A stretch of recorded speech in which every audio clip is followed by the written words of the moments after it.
Keir Starmer doesn't exist. At least, not the version of him that you see. Because Starmer has been trained to communicate, trained to hold back what he truly believes. He is, after all, a politician. So how can we tell when he's lying? How can we detect deceit? And why is it that when we watch an interview, such as this one, that we're able to tell instinctively that something isn't quite right? That is the purpose of today's video. And in this one interview of Starmer, I go through a number of clear giveaways as to why Keir might not be telling the truth. So if you're in sales or business and you're often just speaking to people and you feel as though that they're holding something back, this is the video for you. Because lies of omission fill our everyday world. And the better that you can spot them, the better that you're going to be able to increase your close rate, have better negotiations, and to do generally better in life and business. Especially when those lies of omission can be caught by reading the silence. Now, the first thing I need to tell you is that no one thing I'm going to show you is proof positive of any deception of lies or any kind of deceit whatsoever. It's only when these things are clustered together in context that we can begin to understand where Keir feels the most tension, the most pressure, and what that could mean. So let's first look at blink rate. The typical blink rate is somewhere between 9 times per minute to 40 times per minute, which is normal for most of us, and I can go up to about 50 times or so without much happening at all. In conversations and situations that are stressful, a blink rate can go beyond 70 times a minute, and when we're calm, focused, interested, relaxed, a blink rate can decrease to as much as around 3 times per minute. How do we measure blink rate other than counting how often someone blinks within a minute? Well, I'm sure you don't want to watch someone blink for a minute, and frankly, neither do I. So here's a tip. I take a baseline of how many blinks a person takes in 15 seconds, and I times that by 4. And that is the baseline. I then look at when that changes, and the context to why that's changed. So now, let's look at this interview properly. And I want you to count the blinks in this next 15-second clip. Before he was appointed, went through a due diligence process. That's the propriety and ethics team. Went through a process, and therefore I knew of his association with Epstein. But had I known then what I know now, I'd have never appointed him. There you have it. Starmer has an average blink rate of around 36 to 45 blinks per minute. This is his average in this situation, and frankly it doesn't tell you much. What it does tell you is that when this decreases, he's calm, relaxed, and when it increases, he's anything but calm and relaxed. This is why blink rate is the first thing we look at to identify where the pressure and where the deception might lie. We can see in this clip that when Starmer is talking about systems, logistics, and how things need to be done, he blinks 6 times in 15 seconds, which is an average of 24 blinks per minute. This, we can say, is his relaxed state. Now compare that to this next clip. Emails, Bloomberg emails, which showed that the nature and extent of the relationship. Now, watch from this moment. Count the blinks and tell me if it's more or less. That Peter Mandelson had with Epstein was far different to what I had understood to be the position when I appointed him. On top of that, what the email showed was he was not only questioning, but wanting to challenge the conviction of Epstein at the time. When he's talking about something like people and Mandelson connection to Epstein, it goes completely haywire. We see here that in a very short space of time, we jump from average blink rate around 36 blinks per minute to well above 90 blinks per minute. So now let's add something different to the equation. We know that blink rate identifies how often eyes blink, but shutter speed identifies how fast they blink. Shutter speed, therefore, is a measurement of fear. Think of an animal. that when we know to be fearful, they want to keep their eyes open as much as possible, so the eyelids involuntarily speed up when it comes to behaviour. So speed almost always equals fear. In humans, if we experience fear about something, our eyelids will do the same thing as these animals. They will close and open more frequently in a conversation. So if you see a change in shutter speed, it can indicate either the presence or the reduction or the attempted reduction of fear. So as fear takes hold in the body, you'll see an immediate increase in how fast the eyelids are closing and opening, as well as how fast we do other things, from speaking to moving, etc. I want you to keep this in mind as it will become important later on. So as we pick up speed in anything that we're doing, in any of our behaviours, it means stress. The next thing I want to talk about is lip tightening. Now, Keir Starmer already has quite tight lips. His lips are very, very narrow.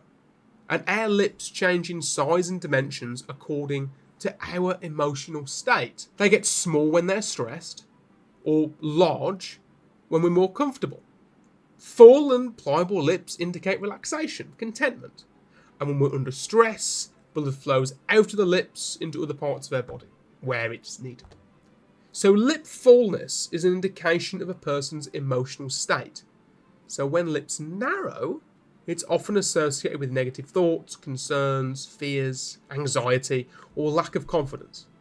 It can also be associated with holding something back, withholding, tight-lipped, right? That's where that comes from.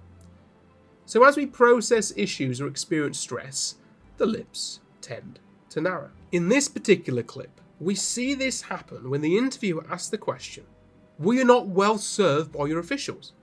Now it's quite fast, but let me know if you can spot it. People are saying that maybe you weren't well served by your officials. Did you see it? It's quite fast. In this example, Keir not only tightens his lips when he's asked about his officials knowing more than what he does, but he also increased his blinking. Two distinct signs of high stress from Keir Starmer here. And if you didn't see the blinking or you only saw the lips, go back and have a quick look. So clearly, he wants to say something, but he's holding something back. Whether it's annoyance, aggravation, fear, uncertainty, or the truth.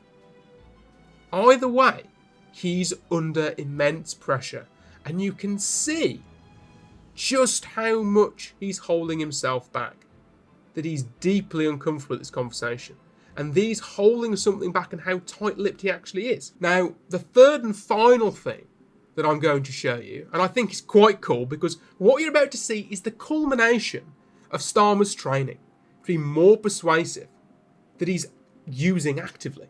So you're going to see the skills he's using actively, and at the same time, he's being betrayed by other behavioural cues as to when the interviewer asks this next question. And I'm going to play this full clip at length so you can see it all. We're going to dissect each piece. They hadn't got answers. And you're sure they weren't just working, as it were, for Peter Mandelson, trying to protect his reputation a bit when they should have been protecting yours? No. I've seen the questions that government officials put to Peter Mandelson. I've seen the response he gave to those. You think questions. he was obfuscating? Well, what I'd just say about those questions, they were the right questions. So what did you see there? When this interviewer asked, weren't your team trying to protect people, Mandelson's position, rather than your own? His head shakes, right? He licks his lips. His eyes are closed. The head shakes and the eyes close is used to reaffirm and put emphasis on something. So you close your eyes and you'll nod to make it appear as though this is extra right. Or you'll close your eyes and you'll shake your head to make it appear that it's extra wrong. But then what happens? Once he licks his lips, he then tightens his lips. So what we're seeing here is that he's using his body language training, right? It's one of the first things you learn, right? You exaggerate your body language to get your point across, right? Most of the things you do are explicit rather than implicit. So something that is definitely trained there, and we've also seen something we've already seen him do, which is that narrowing of those lips. So he licks his lips and he narrows his lips. One could say that he wants to say something, or I believe that he's once again holding something back. You don't lick your lips unless you want to say something. They might be dry, but you lick them so that you can speak better. So he licks them and then his lips are tight again. So he's withholding here. The training isn't actually helping him. It's coming through his body language in other ways. Okay? So these are two completely contradictory non-verbal behaviours. And when we see these contradictory non-verbal behaviours, we have to go with the behaviours which are congruent with these clusters. Right?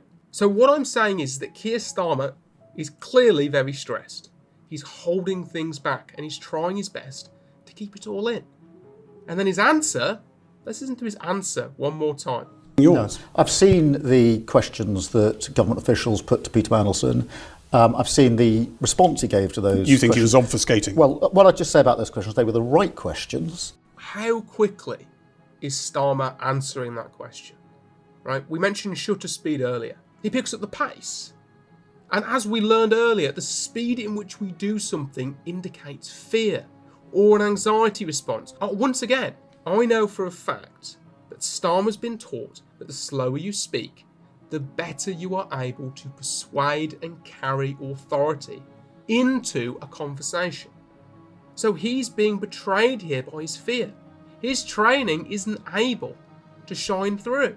Contradictory non-verbal behaviours like this are stress indicators, right? The increase in pace is again a classic fear response. So let's summarise what we know. 1, he's under a lot of stress, a lot of pressure. 2, whenever his team is mentioned, his lips tighten and he's trying his best to conceal his true feelings. What can we learn from this? I believe that Keir Starmer either knew about the connection between Epstein and Mandelson, or that it's and this is what I personally believe, that he was set up by someone within his inner circle, and he knows exactly who it is, but he's unable to talk about it. And remember, right, no one thing in this video in itself means anything. It's only when these non-verbal cues are clustered together within context that it tells a story. So now you know, if you're face to face with someone who you can just feel is holding something back, well, now you know the signs to look out for.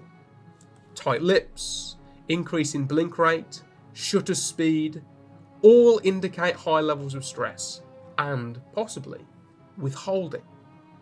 Now, let's think practically. If I was in a sales conversation and I saw these signs, I'd bring them up. I'd probably say, I feel as though something is being held back. Maybe it's the price, or is it the timing? That way, a person can either disagree with me completely and then reveal what is really bothering them, or if they don't actually know what's bothering them and it's unconscious, we can begin the work to uncover what that really is. Lies of omission fill our everyday world, and the better we are able to spot them, the better prepared that we are to do well in life. The last thing you want is to be in a discussion for a contract and the person starts doing this. Those tight lips mean they're holding something back. By the way, there is a fourth thing that Starmer did in this interview. And if you want to find out what that is, then check the link below, where I have a full written breakdown of everything we've talked about, of this entire interview, and all the techniques that I've mentioned. And I'll give you a hint. It's something to do with his feet. Okay, guys, I'll leave it there for now. Like, comment, subscribe, let me know what you think. I'll see you in the next one. Goodbye for now.